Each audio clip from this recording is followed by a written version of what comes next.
What's up, Jordan?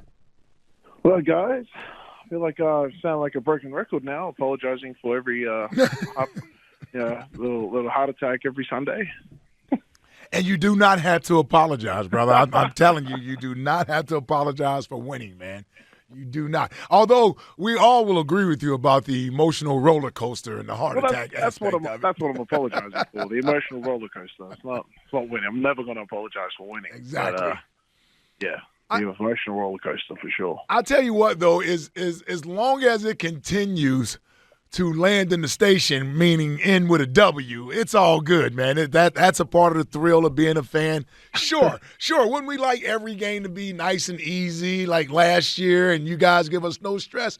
But I say to that, Jordan, I don't know how much fun that really is as a fan. We need to have a little anxiety during the games. It's okay. It's okay. Nothing like reminding yourself that of your age and high blood pressure to go see the doctor. So in that clip, you were kind of explaining the ending of the game and Jalen going in and getting that touchdown and the excitement on the sideline. Take us through sort of not as much in the first half, but coming out in the second half, and you guys seemingly getting on track, running the football, throwing the football, and putting up points in bunches. What was that like for you guys in the second half compared to what wasn't working in the first half? I think, when you're able to have a halftime, you can go through what's not working and what's working and plays that we haven't run yet. And we literally just talked about the looks that we've been getting, what plays we can run those looks, or what plays we can run what looks we can run plays to. And that's what happened. We were able to make those halftime adjustments to run good plays into these fronts. And, mate, I think it's one thing to talk about it, but you have to go out there and execute. And I think we were very behind the ball.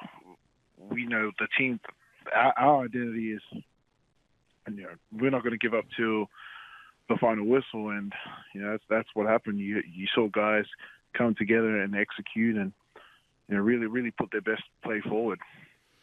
What was your point of view on the Jake Elliott field goal? I'm assuming you were out on the field. I was out on the field. I was my point of view was I was blocking three guys on the edge there, so I couldn't tell if the ball was going in or not.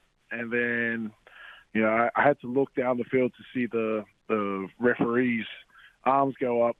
And once I did that, I just celebrated and did a little fist pump and went to find Jake. And Jake, Jake is a legend, man. I mean, that guy is unreal. Yeah, we've seen it a couple times this year. I think the last time you lifted him up in the air like he was like a rag doll. But I mean, in the rain, in the wind, like the conditions down there for a kicker, were these like to make a 59-yarder like that in that spot is incredible. It's super incredible.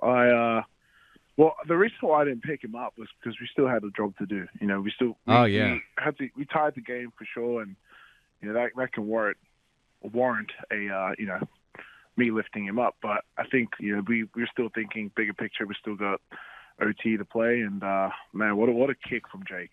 Seriously, what a kick! You've had a couple of emotional wins now. You talked about it in your cut between the Cowboys, and then you go to Kansas City, and you get a little bit of revenge in losing the Super Bowl, and then this past week against Buffalo. Now you have the Niners coming into town, and it's almost like a role reversal, right? Like you talked about it being personal, the game in Kansas City. I'm sure it's like that for the 49ers coming into Philadelphia this week. I'm sure you heard them talking in the offseason. Did the talk after losing and saying that we lost our quarterback and not really giving you the proper respect, did that kind of stuff bother you? Did you hear it? That didn't bother me because I was in Arizona, man, preparing for the Super Bowl. So that didn't bother me at all, man. And talk is cheap. And, we know that they're a really good team. But, again, once you line up between the lines and that whistle goes off, that's when it matters, man. So, I don't play into the off-field drama and all that stuff that, happened after the game last year with them. I have no bad blood. Will I forget it? No. So, it's for me, this is going to be the next game. I'm glad it's at home. The link is going to be rocking on Sunday, man. I can't wait for this game. This is going to be a hell of a game this Sunday, and it'll be nice. Not really a revenge game, but it's a chip on the shoulder for real though. Mm-hmm. What's it like for you and your personal matchup over there? You'll probably get matched up the majority of the time against Joey Bosa. You may get a little bit of Chase Young over there, but you got a chance to go against Joey Bosa before. You mean Nicky? I say Nicky Bosa, yes. Nicky Bosa? Yes, thank you. Yes, appreciate that, Jack. Nick Bosa, yes. So what's that like going up against Nick Bosa? Give us a little bit of a scouting report on him. I mean, the guy's elite for a reason. I mean, he got paid what he got paid for a reason. But at the same time, I know what I can do, and we just got to get in the film room. And going up against this guy, how many times now? Twice now. Mm-hmm. Feel like I've got a good read on him just with all the moves that he has. I mean, that's what makes him so dangerous. The guy has a lot of moves. And so I've got to give respect to that, but also, not playing to any of the mind games, not playing to anything but my game, man. I focus on me. Talking to Jordan Mailata. Jordan, I don't know if you're aware of this, but the point spread for the game, as the Eagles are 10-1, coming off a year where you guys went to the Super Bowl and nearly won the Super Bowl, and you're 10-1, and the Niners come into town this weekend as favorites in the game. They're 3-point favorites in the game in a lot of these sports books.